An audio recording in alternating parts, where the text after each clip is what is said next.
She reheated chili. That's what she did the night I left. No tears. No please don't go. No dramatic monologue about everything we'd been through. She watched me drag a suitcase across our hardwood floor, pause at the door like some desperate cliché from a sad Netflix movie, and then, while I waited for her to say something, she walked into the kitchen, opened the fridge, and reheated leftover chili. Not even mine. I hate beans. That's the moment I knew I'd already been gone for a long time. She just hadn't bothered to say it out loud. For context, not that anyone really needs it, I hadn't cheated. I hadn't hit her. I hadn't gambled away our savings or called her names or forgotten anniversaries or insulted her mother. Okay, maybe once, but her mother does keep asking when I'll get a real job. All I did was stay. Too long. Stayed through the silence. Stayed through the casual neglect. Stayed through the sighs that lasted longer than our conversations. And now, she was eating chili. I stood there like an idiot, one hand on the doorknob, the other still holding the note I'd written and rewritten 12 times before finally giving up and just folding it into my back pocket. I had rehearsed things I might say. Stuff like, I don't know who we are anymore. I miss when you used to smile at me like I mattered. Tell me there's still something left to fight for. But when your wife doesn't even look up from a Tupperware container while you walk out of her life, what's the point? I moved into a basement apartment that smells like mildew and expired dreams. The landlord's name is Kevin. He has 2 cats and a part-time obsession with conspiracy documentaries. He gave me a discount because the radiator makes a sound like a dying bird every night at 2 a.m. I didn't care. I didn't want quiet. I wanted noise. I wanted anything that didn't sound like her silence. Delaney hasn't texted. Not once. It's been 9 days. You'd think she'd check to see if I was alive. Or dead. Or maybe if I'd taken the blender she claimed was a wedding gift from Aunt Marnie, but actually cost $340 and she never used it. She hasn't. On the 4th night alone, I opened my email and found a subscription renewal from Couples Sync. It's that dumb app we tried using for daily check-ins and mood emojis. I forgot to cancel it. Turns out she did, though. Her account was deleted 3 weeks ago. 3 weeks. Before I left. While I was still buying groceries for 2. While I was still refilling her shampoo. While I was still setting an extra napkin at dinner even though she ate on the couch now, with her headphones in. She had deleted us before I even knew we were gone. If you're still reading this, wondering when the big twist is coming, like she was secretly cheating or ran off to Bali, or had a burner phone hidden in the toilet tank, don't hold your breath. The twist is this. She just stopped loving me. No drama. No climax.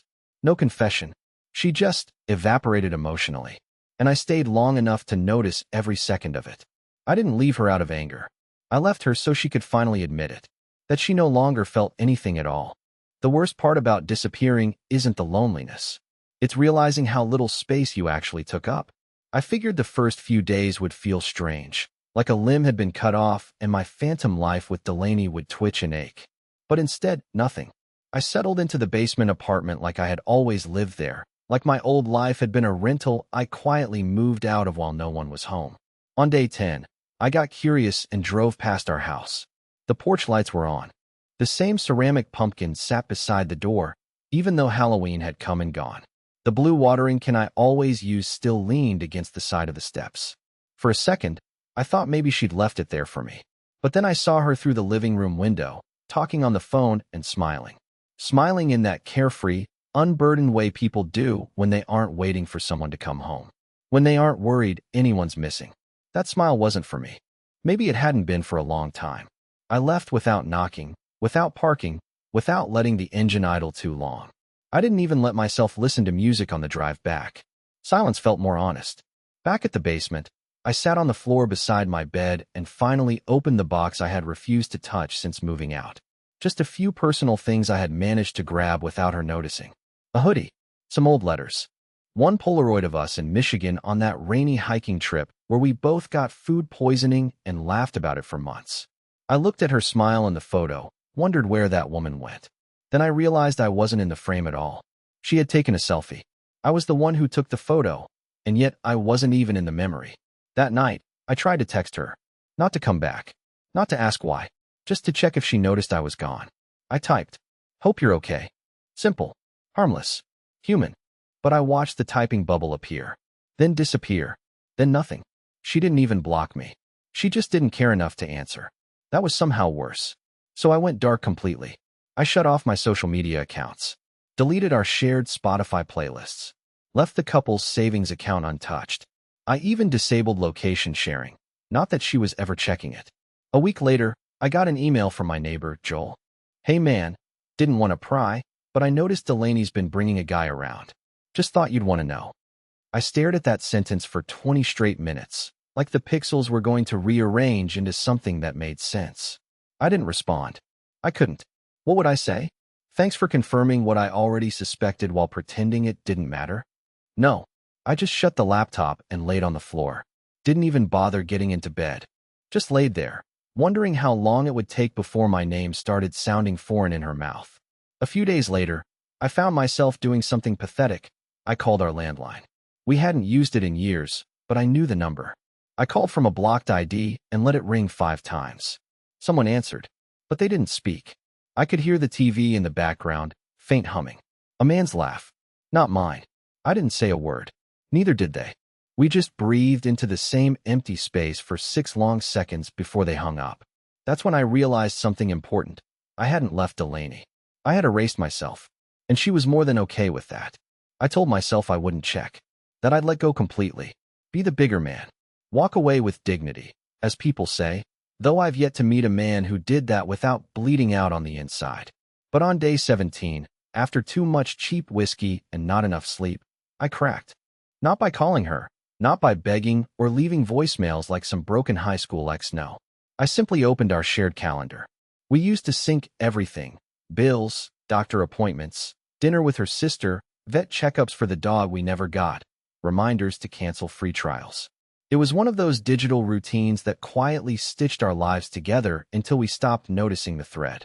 She never removed me from the calendar. And that's where I found it. A single, recurring entry. Every Tuesday at 8:15 p.m. for the past 3 months. JW, 90 minutes. That was it. No details. No location. No alerts. Just those 2 letters. JW. I wanted to believe it was a yoga class, a book club, a spin instructor named Jamie Wilson who helped her reclaim her core. But I already knew. The card in the freezer. Jared Winthrop, the lifestyle strategist, the man who called himself a professional recalibrator of unaligned potential. The type of guy who drinks kombucha out of a decanter and wears leather bracelets ironically. I knew I shouldn't care. We were over. She had said it without saying it. She'd picked her path. But curiosity is a cruel thing. It disguises itself as closure, when in reality it just feeds the rot. So I Googled him again. His website had changed. He now offered intimacy coaching for empowered women. The tagline read, "Helping you unlock your passion without apology." Below that, a photo of him in a linen shirt, unbuttoned too low, standing on a beach somewhere that definitely wasn't Ohio. I scrolled further. Testimonials. Dozens of them. Women writing about how Jared had helped them awaken the feminine energy that had been buried by years of emotional neglect. One quote stood out. "After years of feeling invisible in my marriage, I finally remembered what it meant to be wanted." Dr. My stomach folded in on itself. Delaney Rourke. She used her real initials. That should have been enough. Should have been my moment to shut it down and disappear for good. But something about her using her real initials, not hiding, not hesitating, flipped something in me. Not rage, not heartbreak, not even jealousy. Just this low, humming ache in my chest that said, she's not yours anymore, and she's not even pretending to miss you. So I did something pathetic. I created a burner account, signed up for Jared's free intro webinar under the name Colby Marin. I panicked. It sounded real enough. I sat through the entire 47-minute presentation. He talked about eye contact, energy flow, masculine-feminine polarity, and something called intentional silence. But the real punch came at the end, when he introduced his signature course, the reclamation process. 8 weeks, limited to 12 clients at a time. Each session included private, guided breakthroughs. 12 women, 1 man. Private breakthroughs. The math didn't sit right. I stared at the screen until my laptop died. Didn't even plug it back in. What was she doing during those 90 minutes every Tuesday? What exactly was being reclaimed? Was she just rediscovering herself? Or was this guy selling something more than affirmation and chakra alignment? I lay back on the floor, and looked up at the exposed pipes of my sad little basement ceiling. The radiator hissed like it was judging me. I knew I shouldn't care. I was the one who left. But leaving doesn't kill love. It just starves it. And love, when hungry, starts eating your sanity instead. And something in my gut told me this wasn't just emotional growth. Something about the way she erased me so cleanly, it didn't feel human. It felt practiced. There's a specific kind of madness that comes from staring at a life you once built, brick by brick, and realizing you have no clue who helped lay the foundation. You thought you knew your hands, your tools, the mortar between your shared days. But then one evening, you find yourself scrolling through photos of your own wife, like she's a missing person, except she's not missing. She's glowing. And you're the one who vanished. It started when I opened her old Instagram backup folder. I shouldn't have had access, but the password was still saved on my cloud. She hadn't changed it. Or maybe she didn't care enough to. Either way, I told myself it wasn't stalking if you used to be the husband. That logic held together just long enough for me to click through the first 200 images. Then I hit a wall. There was a photo I'd never seen before, taken in our bedroom. Same curtains, same lamp I hated, same ugly headboard she swore was charming and vintage. Except in the photo, her suitcase was sitting on the bed, packed, zipped, ready. The timestamp said it was taken 5 days before I left. I stared at it, my heart doing that awful cold flip where it beats without rhythm. I tried to justify it. Maybe she was planning a trip. Maybe she was visiting her sister. Maybe she just liked packing early. But no, Delaney was never early for anything. She was the type to run out the door with wet hair and a bag half open. That suitcase was too neat, too full. It had intent. She had already packed. Before I even said goodbye. She didn't react when I left because she had already emotionally, and maybe physically, left before I did. That haunted me more than anything. I started seeing signs everywhere. Things I had overlooked while trying to save whatever scraps were left of us. The way she'd kept her toiletries in a travel bag in the final months. How she stopped using the closet and started keeping her folded clothes in one drawer like she was just visiting. The hotel shampoo bottles I found once in our trash. I'd thought she brought them home from a work trip. Now I wasn't so sure. The timeline didn't make sense anymore. Or maybe it made too much sense, and I was just too spineless to accept it. I remember once asking her casually, weeks before the end, if you ever wanted to leave me, would you tell me? She'd laughed and said, Clay, if I wanted to leave you, you'd be the first to know. Turns out, I was the last. The worst part? I didn't even blame her. Not really. I blamed myself more. For being boring. For clinging. For offering stability when she clearly wanted fire.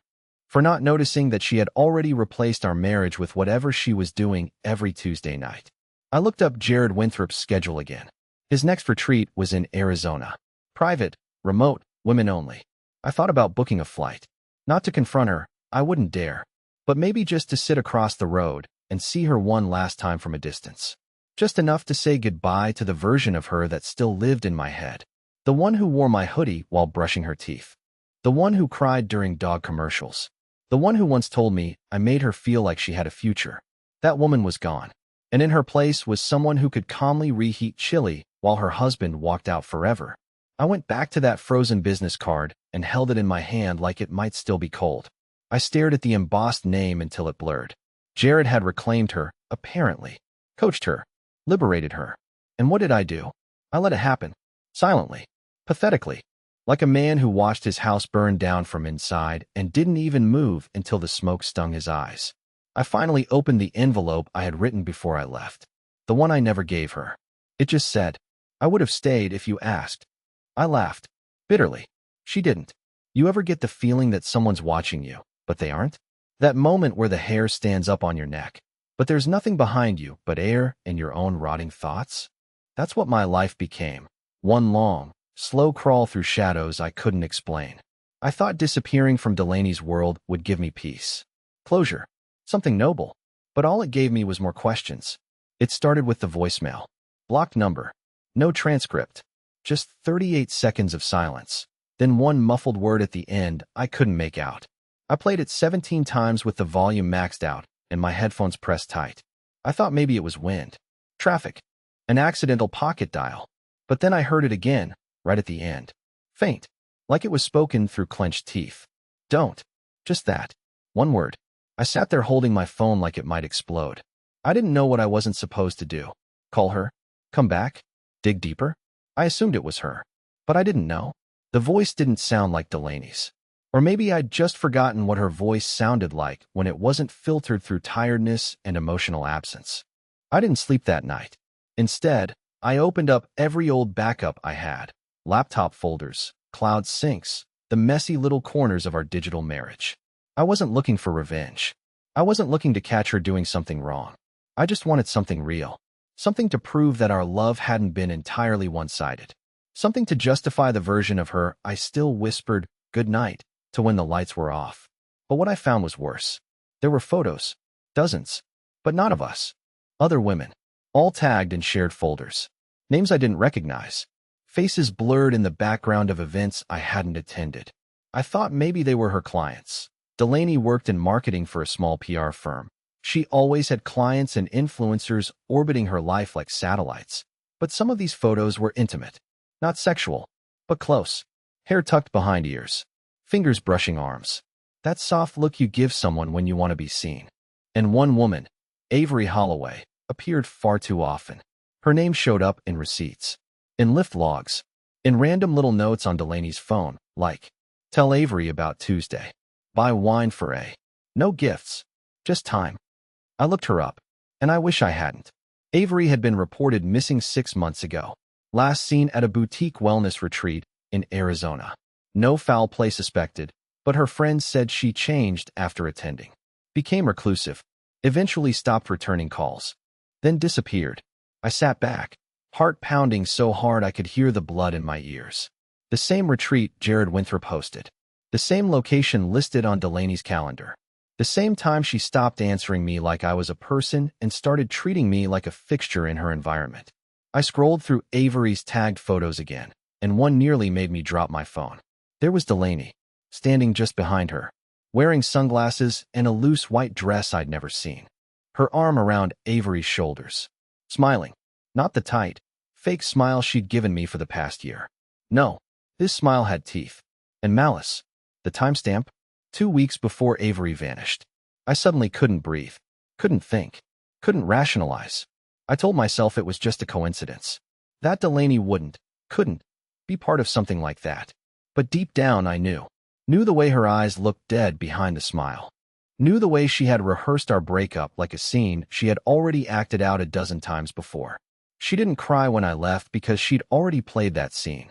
Maybe with someone else. Maybe more than once. I had been a rehearsal, too. I told myself a dozen times not to get involved. That I was just a guy who got left behind. A boring husband who overwatered the plants, asked too many questions, and stayed in a marriage longer than it stayed in him. I wasn't a detective. I wasn't a hero. I was barely a functioning adult living out of a basement apartment that still smelled like someone else's life. But once I found that photo, Delaney's arm around a missing woman, I knew there was no going back. I tracked down Avery Holloway's sister, Marin, through a mutual friend's tagged post. Sent her a message, simple and careful. Hi, I think I know someone who was close to Avery before she went missing. Can we talk? She responded in less than 5 minutes. 2 hours later, we were on the phone. Her voice cracked before I said anything. She didn't ask who I was. She didn't even ask why I was reaching out. She just said, "You saw it, didn't you?" I asked her what she meant, pretending I didn't already know. She told me Avery had come back from a retreat in Arizona last year, completely different. She was quiet, withdrawn, terrified of being alone, and somehow even more terrified of being watched.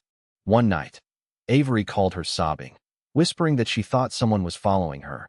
But then she laughed it off and said she was just being dramatic. 2 days later, she vanished. No note, no signs of struggle, just her keys, her phone, and her car still in the driveway. Police said adults are allowed to go missing. Marin said Avery was planning to visit her the following weekend. That's when I told her about Delaney, about the calendar entries, the photos, the business card, the retreat, the new version of my wife who smiled like a stranger and moved through life with mechanical calm. I told her everything, and then I asked her something I hadn't even allowed myself to consider before. Do you think she's involved? There was a pause, long enough that I could hear Marin breathing through her teeth. Then she said something I'll never forget. I don't know who she is, But that doesn't sound like a wife. That sounds like a recruiter. The line went dead. I tried calling her back twice, but it rang out. By the third time, the number was disconnected. I sat in silence, my hands numb. The idea that Delaney had lured someone into something, somewhere, that they never came back from was absurd. Unthinkable. But then again, so was the fact that she didn't call me, text me, or react at all when I vanished. I'd been married to a woman who could smile through loss like it was background noise. And maybe I hadn't lost her. Maybe she was never mine to begin with. The next day, I noticed something strange. A white car parked across the street from my apartment. Nothing dramatic. No tinted windows. Just present. Idle. The kind of car no one notices until it doesn't leave for 12 straight hours. When I stepped outside to toss the trash, it drove off, slowly, no rush, like it didn't need to flee because it already had what it came for. The following morning, my mailbox was open. Empty. No junk mail. No flyers. Just a single sheet of paper, folded in half, placed perfectly inside. No envelope. No markings. No name. Just 2 words written in thin, delicate script. Stay buried. I dropped it. Literally dropped it, like it burned. And maybe it did, in a way. Not in flames, but in meaning. Someone knew I was looking. Someone knew I had spoken to Marin. And someone, somewhere, didn't want me going any deeper. But I wasn't backing out now. Not when every unanswered question was starting to look like a loaded gun pointed at people like me. Soft, quiet, forgettable men who vanish without making noise. So I went to the last place I thought I'd return. Our old house. The porch light was off. Curtains drawn. No sound. I didn't knock. I had kept my key, not on purpose, but because it was still on my ring and I'd convinced myself it was just habit. But the truth was, I never expected her to change the locks. She hadn't.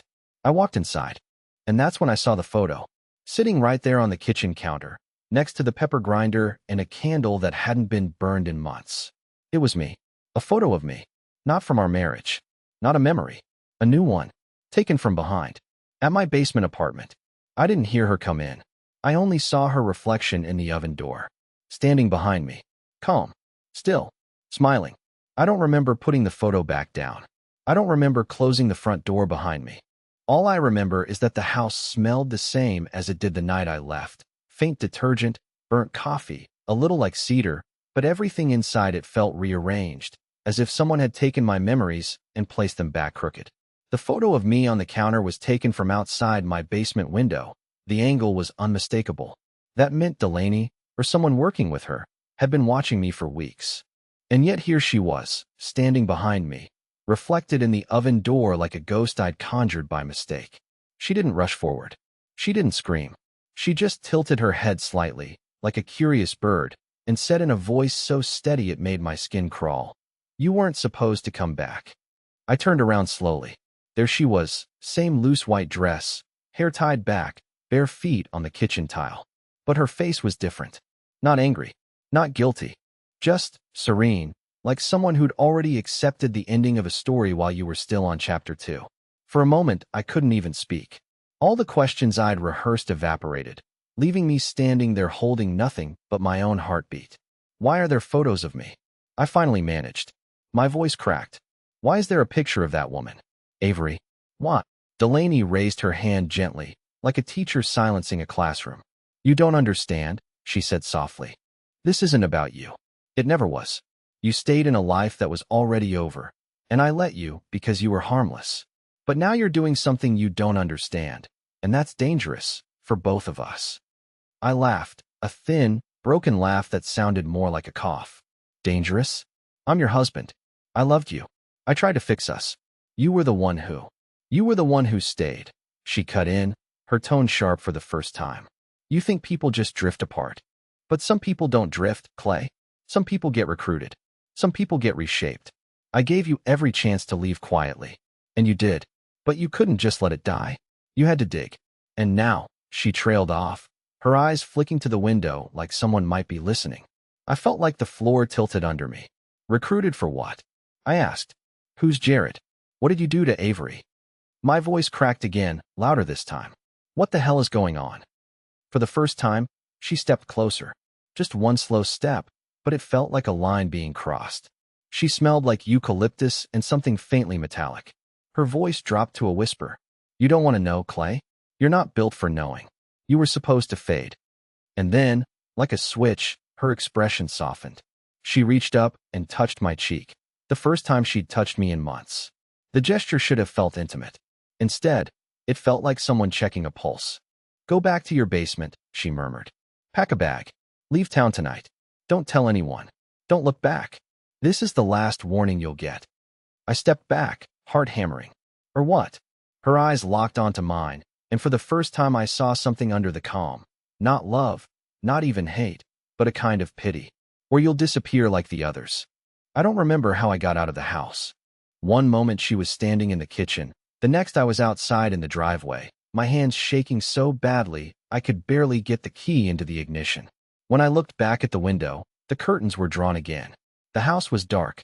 Driving away, I couldn't stop replaying her words. Not the threat, not even the mention of the others, but the way she'd said it, like she wasn't bluffing, like she wasn't even the one in control, like she was scared too.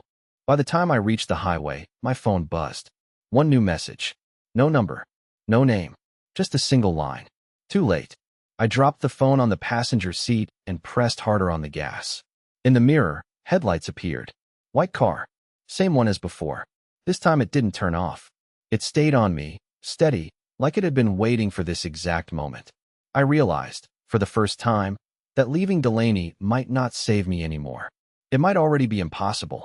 I drove through the night without stopping. No music. No radio.